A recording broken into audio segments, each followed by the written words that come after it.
Dos espías rusos se están paseando por un cementerio. Quieren robar 2 nombres de personas fallecidas. Van a colarse en Estados Unidos con una identidad falsa y entrar dentro de las agencias de seguridad y el gobierno. Han decidido vivir una mentira para siempre. Vivirían como una familia normal, hijos, trabajo y de vez en cuando mandaban mensajes cifrados a Moscú, hasta que el FBI decidió acabar con esto, montando una de las operaciones más difíciles, vigilando toda la vida de los espías, con la ayuda de alguien más, un oficial del SVR. Alguien en Moscú los había traicionado.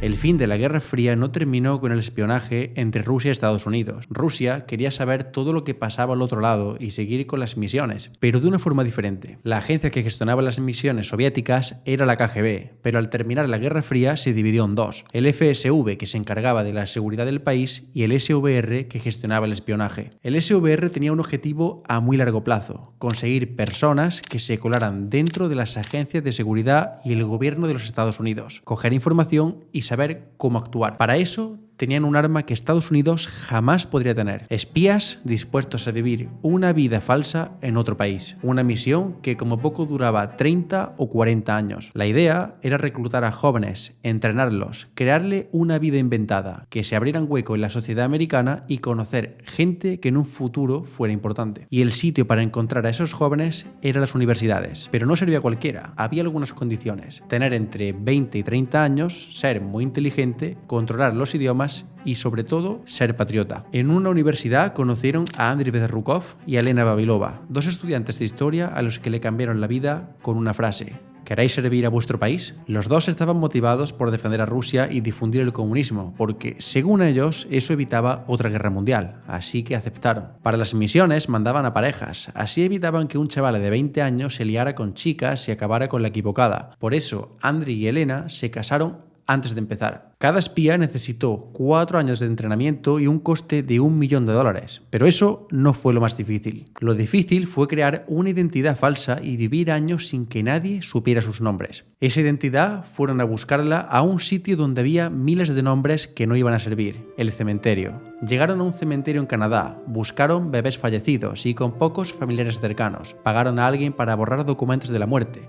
Algo sencillo porque no había nada digital, solo era ir a una iglesia y arrancar una página. Y después de eso pidieron un certificado de nacimiento nuevo, y al no haber un registro central de nacimientos y defunciones, lo consiguieron. Andriy pasó a llamarse Donald Hetfield y Elena se llamó Anne Foley, los nombres de 2 bebés canadienses que fallecieron 25 años antes. El matrimonio aguantó su nueva identidad hasta que el FBI se metió de por medio. Antes de ir a Canadá, pasaron por varios países para no dejar rastro de que venían de Rusia. Llegaron en 1987. El SVR no dejó que llevaran cosas de Rusia, pero Elena no hizo caso. Guardó unas fotos de su infancia. Un error que le acabó dando problemas. Al llegar, fingieron un primer encuentro en un monumento. Ese sería el inicio falso de su amor. Poco después, se casaron otra vez y tuvieron 2 hijos como una familia normal. No llegaron a Estados Unidos hasta el año 1999. Pasaron 12 años hasta que crearon una historia como canadienses. Ella trabajaba en una fábrica de ropa y él en un concesionario de Honda. Incluso llegó a montar un negocio de venta de pañales a domicilio. Ya tenían su historia y estaban preparados para la misión principal: conseguir los contactos necesarios al otro lado de la frontera. Una vez en Estados Unidos, Donald quería contactos, así que hizo un máster en Public Administration en la Harvard Kennedy School of Government, uno de los programas más prestigiosos de la política,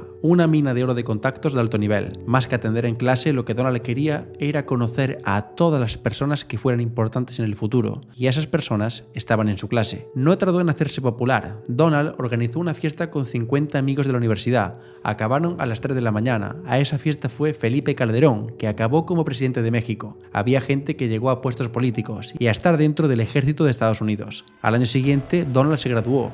Era un día especial, estaba feliz. Hacía sol y estaban su mujer, sus hijos y los compañeros con los que había hecho amistad durante el curso. Pero lo que no sabían es que alguien más estaba allí. Alguien que nadie había invitado y que estaba sacando fotos a Donald y a su familia. Un agente del FBI, un oficial ruso del SVR, los había traicionado.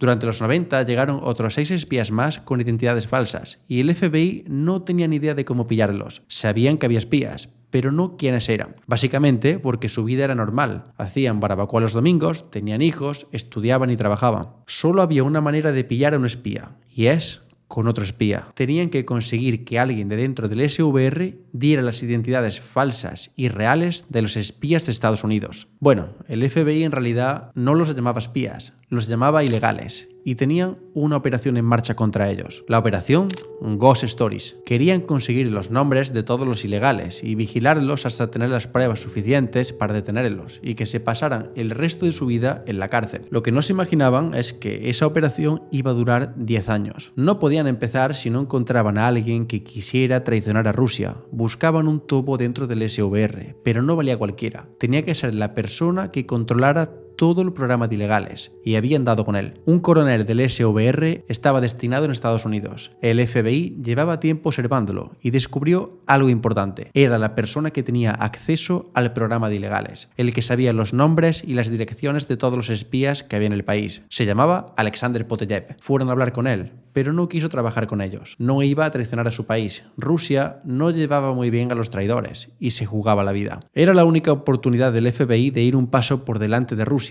Si Poteyev no ayudaba, la operación no podría empezar. El FBI sabía que Poteyev no estaba contento con su trabajo en el SVR. No ganaba bien y además se había enamorado de la vida en Estados Unidos, pero la agencia no le dejó aumentar la estancia en el país. Sabían que estaba a punto, solo necesitaba un buen incentivo. Cuando a Poteyev le faltaba poco para volver a Rusia, vio que no era lo que quería. Le gustaba Estados Unidos y la vida capitalista. El FBI vio la oportunidad. Le ofrecieron buenos ingresos y vivir en Estados Unidos cuando acabara la operación. Poteyev aceptó. Ghost Stories estaba en marcha. Poteyev volvió a Rusia a trabajar como jefe adjunto del programa de ilegales del SVR. Dio los nombres de 8 ilegales de Estados Unidos, 2 de ellos, Donald Hetfeld y Ann Foley. Pero pasaba algo. Al FBI no le bastaba solo con saber los nombres para ir a detenerlos. Si hacían eso, los rusos iban a saber que había un traidor. Y no les iba a costar mucho trabajo saber que era Poteyev, porque la gente que conocía el programa de ilegales estaban contados. Así que toda la operación se basó en vigilar. Tuvieron que controlar todos los movimientos de los ilegales, incluso escuchar los momentos más íntimos de las parejas, aunque, según el FBI, eran profesionales y esas partes se las saltaban. El FBI se dio cuenta de algo. Los ilegales no cometían errores.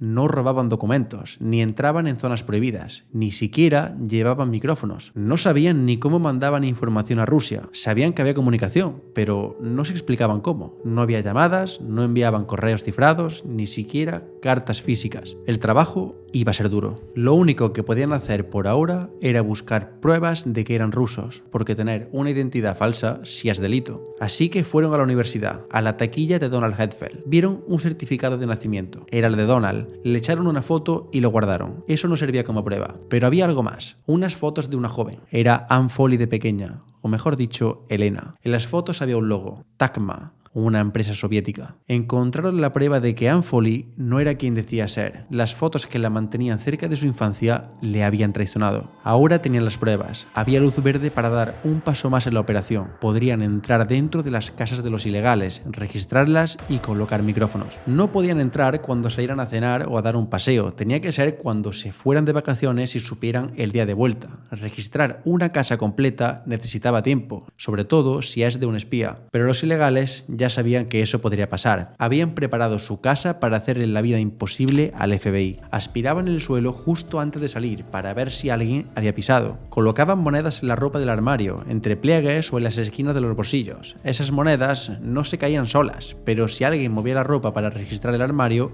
iban al suelo. También habían unido las libretas con hilos. Si movías alguno, se daban cuenta. Eran profesionales y sabían bien lo que hacían. Pero no se esperaban que los agentes colocaran micrófonos por toda la casa. El FBI aprendió mucho sobre cómo actuaban los ilegales, así que, por un lado, preferían seguir controlándolos antes que detenerlos. Lo que querían saber sobre todo era cómo se comunicaban con Moscú, y estaban cerca de conseguirlo. En unos de los registros descubrieron algo extraño, una caja de zapatos con discos y cuadernos. En la caja estaba la clave de las comunicaciones, pero no lo descubrieron tan fácilmente. Cuando analizaron los discos vieron que estaban en blanco, pero eso no tenía sentido. Buscando un poco más, vieron algo interesante. Un papel que tenía apuntado Alt Control E y una contraseña. Probaron a usar el comando con 2 discos, pero nada. Cuando cogieron el tercero y le dieron Alt Control E, apareció un cuadradito para meter una contraseña. Metieron la contraseña que había al lado del comando, pero no funcionó. Le dieron todas las vueltas posibles, pero no. Pasó uno del equipo y miró así por encima y les dijo: ¿sabéis que eso es un 1, no? No, pensábamos que era un 7. Los rusos escribían los unos como si fueran 7. Probaron otra vez y estaban dentro del sistema de comunicación de los ilegales. En el ordenador ponía: inserte un disco con imágenes. El método de comunicación de los rusos era más sofisticado de lo que pensaban. Cifraban los mensajes transformándolos en fotos. Esas fotos se subían a internet donde las podía ver cualquiera, pero solo el que tuviera el programa para descifrarlas podría ver el mensaje. Solo tenían que escribir el texto, meterlo en uno de los discos, ese mensaje se pasaba a números binarios y luego en otro disco ponían unas pocas imágenes y el software elegía la mejor para ese mensaje. Segundos después, el texto que querían enviar pasaba a ser una linda amapola inocente. Se subía a internet, en cualquier blog, y en Rusia lo descifraban. La técnica se llama esteganografía. Ahora el FBI tenía acceso a las comunicaciones con Rusia, podían conocer todos los avances que hicieran los ilegales. Habían conseguido mucho, pero toda la operación cambió el 11 de septiembre de 2001. Los atentados dejaron en ridículo la seguridad de Estados Unidos y se demostró que cualquiera podía entrar al país con una identidad falsa y datos manipulados. Eso no volvió a pasar. Se mejoraron todos los controles de seguridad y pusieron biometría. Ya no podía llegar un ruso con identidad falsa al país, y eso le dio otro problema al FBI, la llegada de un nuevo tipo de ilegal, espías con nombre real. El FBI se pasó mucho tiempo vigilando a los ilegales y cuando veían que se acercaban a alguien importante intentaban cortar esa relación, pero cada vez era más difícil, sobre todo con la llegada de una nueva ilegal, la hija de un hombre que trabajaba en el SVR. La chica llegó a Estados Unidos con su nombre real y el FBI vio algo en ella muy peligroso. Parecía tener algo especial que hacía que los hombres hablaran demasiado con ella, y no era por su increíble inglés. Su nombre era Anna Kuschenko.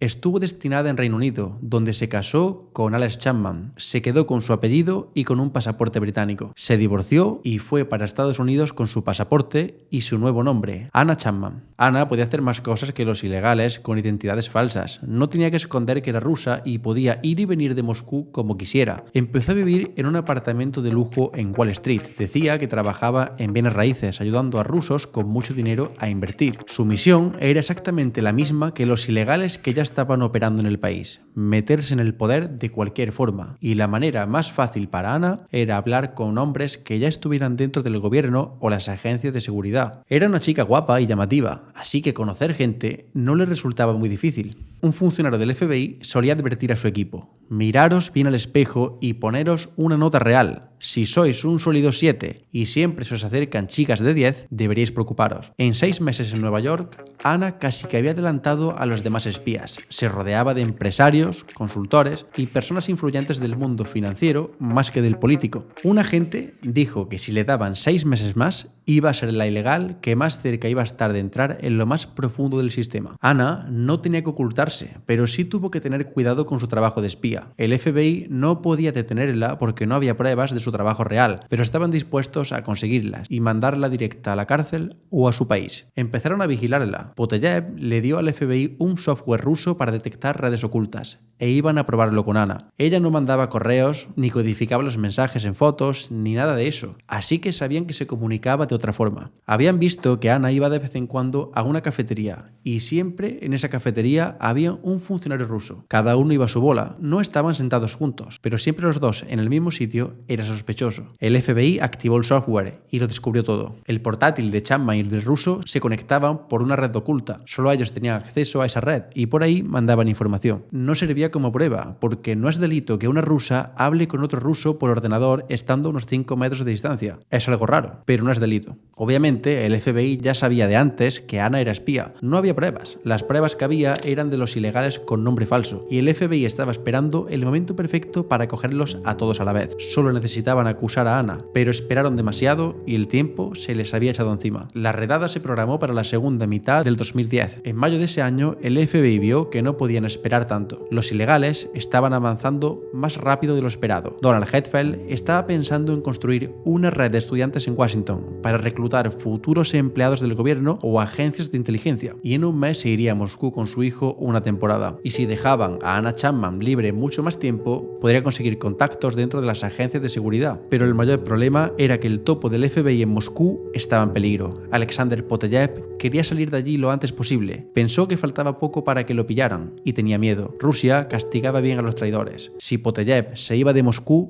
el FBI perdería su contacto y la operación quedaba terminada. Tenían que detener a todos los ilegales ya, y no había tiempo.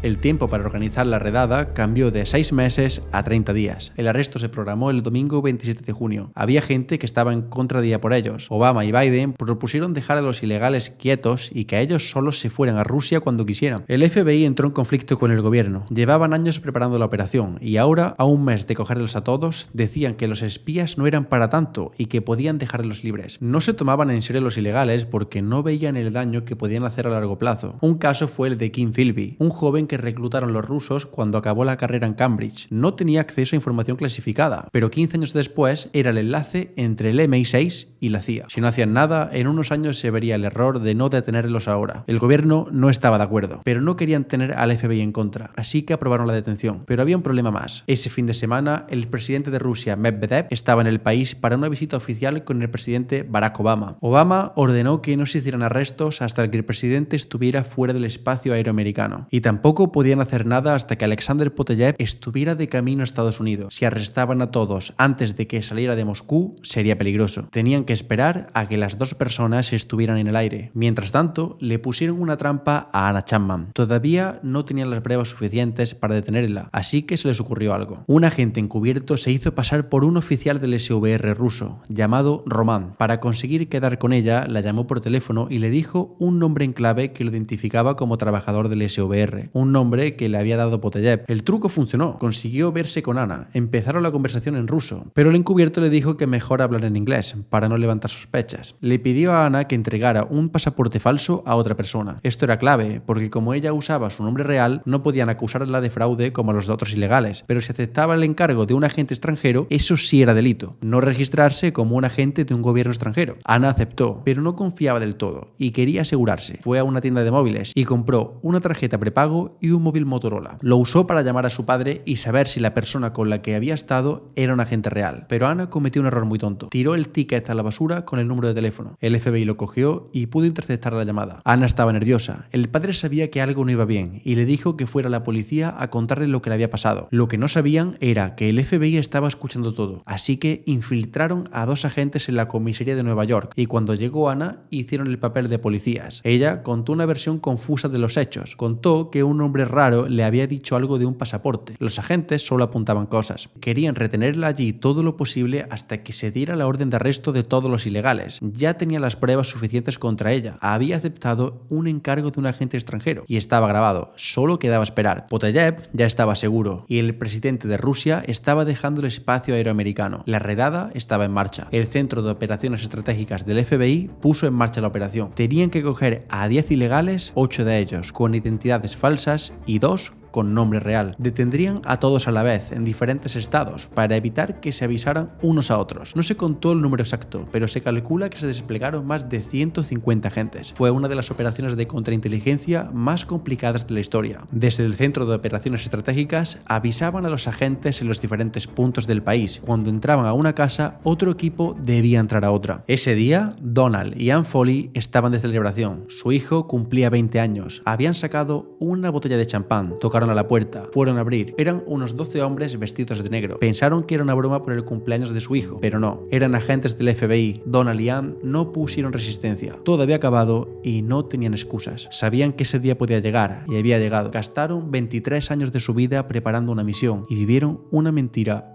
para nada. Minutos después iban entrando a las casas de los demás ilegales. El arresto más fácil fue el de Anna Chapman. Estaba en comisaría, así que sacaron unas esposas y le dijeron que estaba detenida. Las detenciones habían sido completadas. No he mencionado el nombre ni la historia de los demás espías porque eran muchos nombres en ruso e inglés. Sumando los nombres falsos y reales son casi 20 nombres más los otros personajes. La historia nunca se podría contar para que se entendiera bien con casi 25 nombres que son bastante difíciles de recordar. Ya los tenían a todos, pero había un problema. ¿Qué iban a hacer con ellos. El FBI y la CIA, que habían estado preparando la operación tanto tiempo, querían juicio y condenas largas. La Casa Blanca fue más blanda. Parece que le tenían un poco de miedo a Rusia y veían mejor hacer un intercambio, cambiar los 10 espías por 4 traidores rusos que habían ayudado a Estados Unidos y estaban en la cárcel de Moscú. Moscú aceptó. El cambio se realizó el 9 de julio de 2010 en Viena. Los ilegales casi ni tocaron el suelo, se bajaron del avión y al lado estaba el otro con destino a Moscú. Su vida como estadounidenses había acabado. En Estados Unidos tampoco lo vieron bien. El FBI veía como éxito de la operación que los ilegales acabaran en la cárcel. Sentía que habían perdido el tiempo vigilándolos. La que mejor escapó de los espías fue Anna Chapman. Cuando llegó a Rusia se puso en el foco mediático. Apareció en un evento de lanzamiento espacial ruso que atrajo mucha atención. Se hizo bastante conocida. Incluso salió en ropa interior en una revista para hombres. Era una chica joven y atractiva, así que lo tuvo relativamente fácil conseguir un poco de atención. Hoy día tiene una cuenta de Instagram con más de medio millón de seguidores. Los demás ilegales no tuvieron esa suerte. Se sentían humillados. Habían perdido media vida preparando su misión y no lo consiguieron. Para la inteligencia rusa, el programa de ilegales era un orgullo. Habían trabajado años para llevarlo a cabo y había sido destrozado desde dentro. Estados Unidos y Rusia han espiado siempre. Los dos quieren saber cosas del otro y nos han dado grandes operaciones que contar, como cuando Estados Unidos fue a territorio enemigo a hackear un cable submarino para espiar a los rusos. Una misión que casi provoca una guerra. Pincha en el vídeo si quieres conocer la historia.